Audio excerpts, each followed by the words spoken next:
Halo semuanya, kembali lagi bersama kita, kelompok 4. Kali ini kita akan membahas tentang sejarah ideologi Pancasila.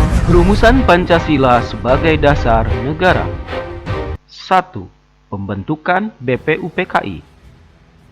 Bangsa Indonesia mengalami sejarah yang panjang dalam melawan penjajah. Kita pernah mengalami penderitaan ketika dijajah oleh Belanda. Sejarah mencatat, kekalahan Belanda oleh Jepang dalam Perang Asia Timur Raya menyebabkan bangsa Indonesia dijajah oleh Jepang. Jepang mulai menguasai wilayah Indonesia setelah Belanda menyerah di Kalijati Subang, Jawa Barat pada tanggal 8 Maret 1942. Kedatangan Jepang semula disangka baik oleh bangsa Indonesia. Banyak semboyan dikumandangkan oleh Jepang seperti Jepang Pelindung Asia, Jepang Pemimpin Asia, dan Jepang Cahaya Asia. Untuk menarik simpati bangsa kita, kenyataan sejarah menunjukkan bahwa Jepang tidak berbeda dengan Belanda, yaitu meneruskan penjajahan atas bangsa Indonesia. Pada tahun 1945, tentara Jepang mulai mengalami kekalahan di berbagai medan pertempuran, seperti pada Perang Pasifik. Pasukan Jepang dikalahkan oleh Amerika. Kekalahan tersebut mengancam kekuasaan Jepang di negara-negara jajahannya, termasuk di Indonesia. Perlawanan rakyat Indonesia dan usaha Belanda menjadikan kedudukan Jepang kian lemah. Akhirnya Jepang terpaksa menjanjikan kemerdekaan kepada rakyat Indonesia. Janji tersebut untuk meredam gejolak dan perlawanan rakyat Indonesia. Janji Jepang membentuk BPUPKI atau Dokuritsu Jiunbi Chosakai direalisasikan pada tanggal 29 April 1945 bersamaan dengan hari ulang tahun Kaisar Hirohito. Secara resmi, BPUPKI dilantik oleh Jepang dengan anggota berjumlah 62 orang yang terdiri atas tokoh-tokoh bangsa Indonesia dan 7 orang anggota perwakilan dari Jepang.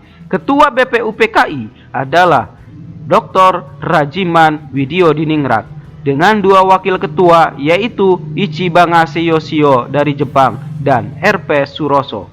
BPUPKI mengadakan sidang resmi sebanyak 2 kali yaitu sidang 1 dan kedua. Sidang ke-1 BPUPKI dilaksanakan pada tanggal 29 Mei sampai dengan 1 Juni 1945. Pada sidang ini dibahas tentang dasar negara. Sidang kedua, BPUPKI dilaksanakan pada tanggal 10 sampai dengan 17 Juli 1945. Pada sidang kedua ini dibahas tentang rancangan Undang-Undang Dasar. 2. Perumusan Dasar Negara.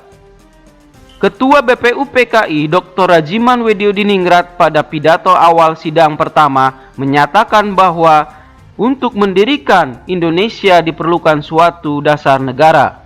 Untuk menjawab permintaan Ketua BPUPKI, beberapa tokoh pendiri negara mengusulkan rumusan dasar negara. Usulan mengenai dasar Indonesia merdeka dalam sidang pertama BPUPKI secara berurutan dikemukakan oleh Muhammad Yamin, Supomo, dan Insinyur Soekarno. 1. Muhammad Yamin pada tanggal 29 Mei 1945. Muhammad Yamin mengusulkan secara lisan 5 dasar bagi negara Indonesia merdeka, yaitu sebagai berikut. 1. Pri kebangsaan. 2. Pri kemanusiaan. 3. Pri ketuhanan. 4. Pri kerakyatan. 5. Kesejahteraan sosial. Kemudian secara tertulis, Muhammad Yamin menyampaikan bahwa asas dan dasar Indonesia adalah sebagai berikut. 1. Ketuhanan yang Maha Esa. 2. Kebangsaan Persatuan Indonesia. 3. Rasa kemanusiaan yang adil dan beradab. 3. Kerakyatan yang dipimpin oleh hikmat kebijaksanaan dalam permusyawaratan perwakilan. 5. Keadilan sosial bagi seluruh rakyat Indonesia. 2. Supomo pada tanggal 31 Mei 1945. Menurut Supomo, dasar negara Indonesia merdeka adalah sebagai berikut. 1. Persatuan. 2. Kekeluargaan. 3. Keseimbangan lahir dan batin. 4. Musyawarah. 5. Keadilan rakyat. 3. Menurut Insinyur Soekarno, pada tanggal 1 Juni 1945, rumusan dasar negara yang diusulkan oleh Insinyur Soekarno adalah sebagai berikut. 1. Kebangsaan Indonesia. 2. Internasionalisme atau pri-kemanusiaan. 3. Mufakat atau demokrasi. 4. Kesejahteraan sosial. 5. Ketuhanan yang berkebudayaan. BPUPKI telah membentuk beberapa panitia kerja yang diantaranya ialah Panitia 9 yang terdiri dari Insinyur Soekarno, Dr. Andes Muhammad Hatta, Mr. A.A. Maramis, Abi Kusno Cokro Suyoso, Abdul Kahar Muzakir, Haji Agus Salim, Mr. Ahmad Subarjo, Kiai Haji Wahid Hasim, dan Mr. Muhammad Yamin. Panitia 9 mengadakan rapat di rumah kediaman Insinyur Soekarno di Jalan Pegangsaan Timur, nomor 56, Jakarta. Setelah itu, pada tanggal 22 Juni 1945, Panitia 9 telah mencapai satu persetujuan atau kesepakatan tentang rancangan pembukaan hukum dasar atau Undang-Undang Dasar. Oleh Insinyur Soekarno, rancangan pembukaan hukum dasar ini diberikan nama Muqaddimah. Oleh Mr. Muhammad Yamin dinamakan Piagam Jakarta dan oleh Sukiman Wiro Sanjoyo disebut Gentleman Agreement. Naskah Muqaddimah yang ditandatangani oleh 9 orang anggota Panitia 9 dikenal dengan nama Piagam Jakarta atau Jakarta Charter. Dalam alinea keempat naskah Piagam Jakarta tersebut terdapat rumusan dasar negara sebagai berikut. 1. Ketuhanan dengan kewajiban menjalankan syariat Islam bagi pemeluk-pemeluknya. 2. Kemanusiaan yang adil dan beradab. 3. Persatuan Indonesia. 4. Kerakyatan yang dipimpin oleh hikmat kebijaksanaan dalam permusyawaratan perwakilan. 5. Keadilan sosial bagi seluruh rakyat Indonesia. Karena adanya keberatan dan untuk menghindari perpecahan, para tokoh bersepakat untuk mengubah kalimat ketuhanan dengan kewajiban menjalankan syariat Islam bagi pemeluk-pemeluknya menjadi ketuhanan yang Maha Esa. Nah, berhubung di atas teman saya sudah menjelaskan tentang sejarah perumusan Pancasila, sekarang saya akan menjelaskan atau menyampaikan tentang tokoh yang mengusulkan rumusan Pancasila. Itu ada Mohyamin. Nah, pada tanggal 29 Mei 1947, Mohyamin ini mengusulkan dasar negara secara tertulis kepada ketua sidang dan juga secara lisan. Usulan secara lisannya itu terdiri dari 5. Yang pertama ada pri kebangsaan. Dalam pandangan Mohyamin sendiri itu, pri kebangsaan merupakan suatu sikap atau semangat yang menggambarkan rasa cinta dan kesetiaan terhadap tanah air, serta semangat untuk memperjuangkan kemerdekaan dan kemajuan bangsa.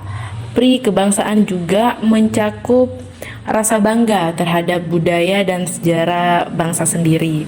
Yang kedua itu ada pri kemanusiaan. Di dalam pri kemanusiaan ini mencakup prinsip-prinsip moral, keadilan, dan kebebasan yang harus dijunjung tinggi dalam kehidupan bermasyarakat. Ia juga menekankan pentingnya penghargaan terhadap hak asasi manusia, kesetaraan, serta penolakan terhadap segala bentuk diskriminasi dan penindasan. Yang ketiga itu ada pri ketuhanan. Menurut Mohyamin sendiri, pri ketuhanan ini adalah sebuah konsep yang dikemukakan oleh Mohyamin dalam bahasa Indonesia.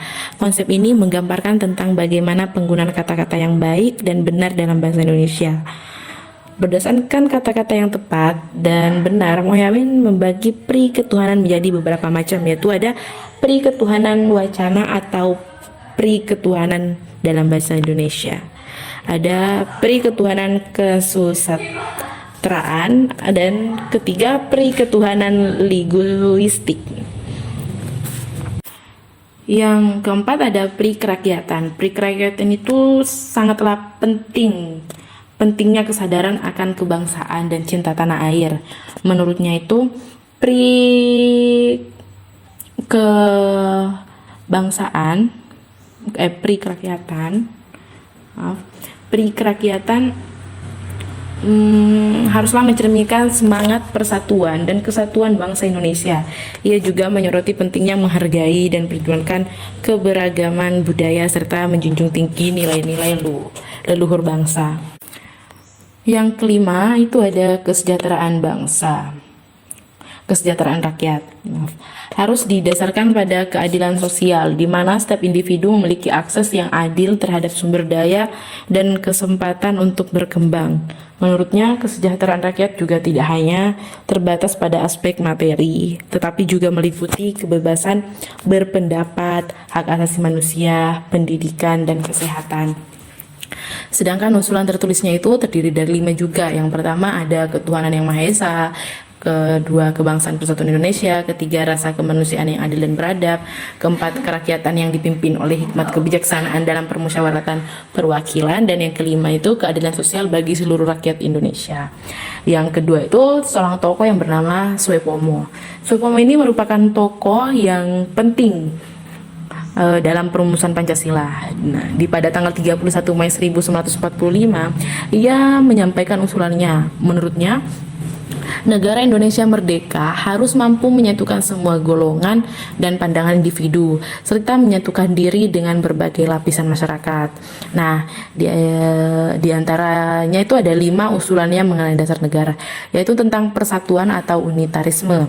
Nah, yang dimaksud dengan persatuan unitarisme itu ialah sebuah keyakinan akan adanya satu Tuhan yang tunggal dan tidak terbagi menjadi 3 pribadi seperti dalam konsep Tritunggal. Nah, dalam konteks ini, Soepomo menekankan kesederhanaan dalam keyakinan akan Tuhan serta menolak konsep Trinitas yang ada dalam agama Kristen.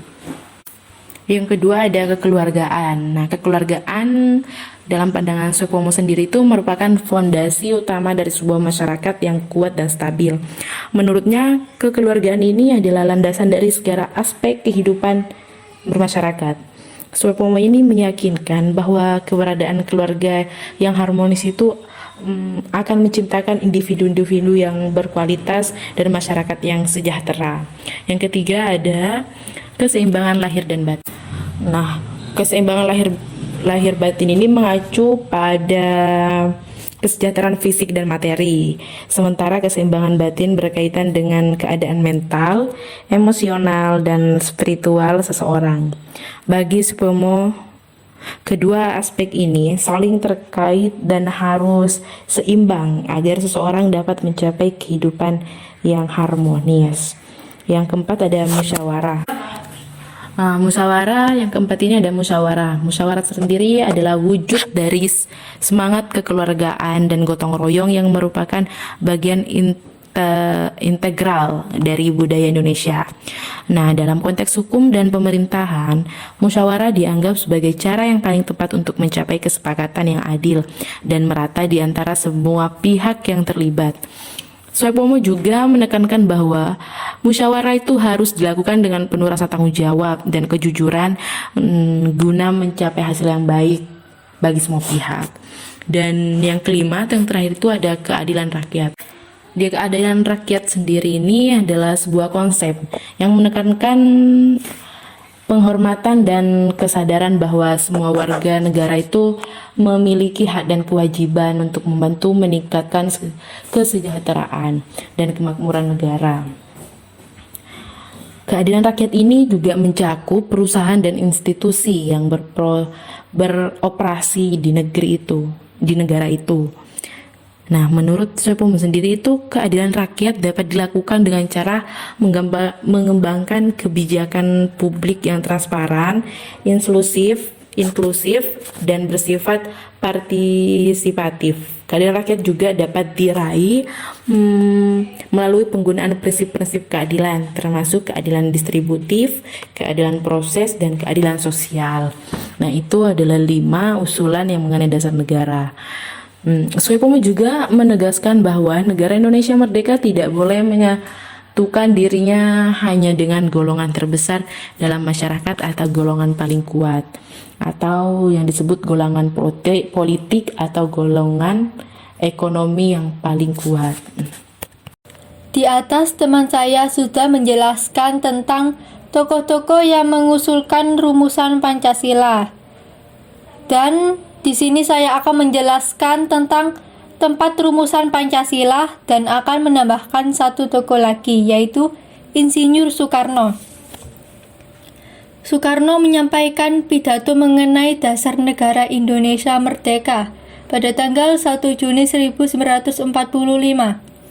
Ia memberikan usulan yang berbentuk filosofis, yaitu fundamen filsafat pikiran, jiwa, hasrat yang sedalam-dalamnya demi mendirikan negara yang kekal abadi. Soekarno mengatakan usulan dasar negara dengan sebutan Pancadharma, lalu dengan anjuran para ahli bahasa. Di sini ada rumusan dasar negara yang diusulkan Soekarno. Yang pertama, kebangsaan Indonesia adalah cara pandang mengenai diri dan tanah airnya dengan mengutamakan persatuan dan kesatuan wilayah dalam penyelenggarakan kehidupan berbangsa, bernegara, dan bermasyarakat.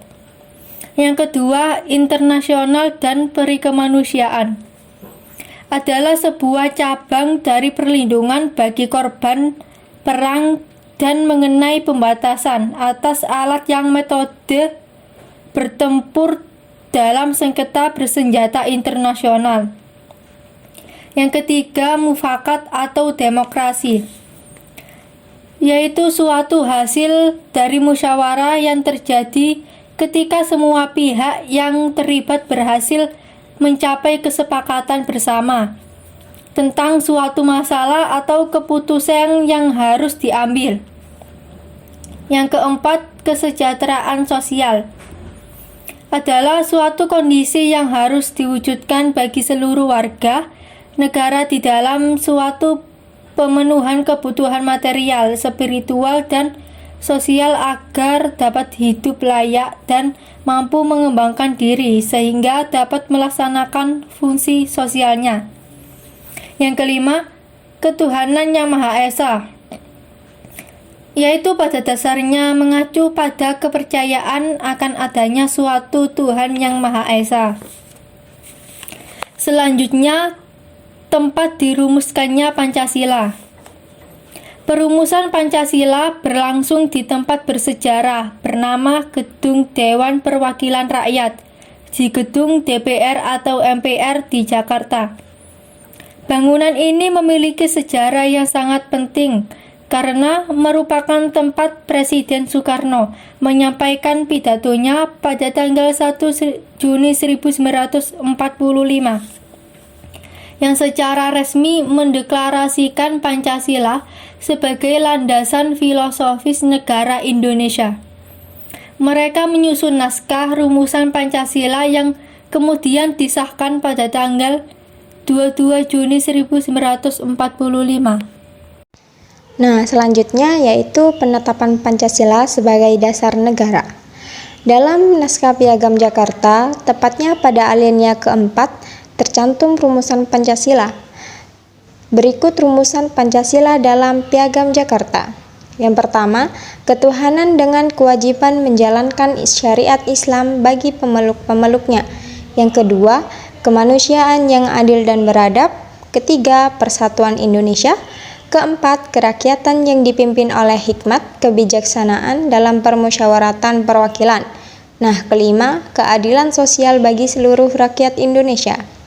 Tapi, beberapa tokoh perwakilan dari Indonesia Timur menyatakan keberatan dalam sila pertama dalam rumusan tersebut, karena menurutnya rakyat Indonesia itu nggak hanya berasal dari kalangan Muslim. Nah, karena itu yang menjadi salah satu latar belakang perubahan sila Pancasila pada alinea pertama yang berbunyi ketuhanan yang Maha Esa. Kemudian, Pancasila ditetapkan sebagai dasar negara pada tanggal 18 Agustus 1945 oleh PPKI pada sidang pengesahan UUD 1945.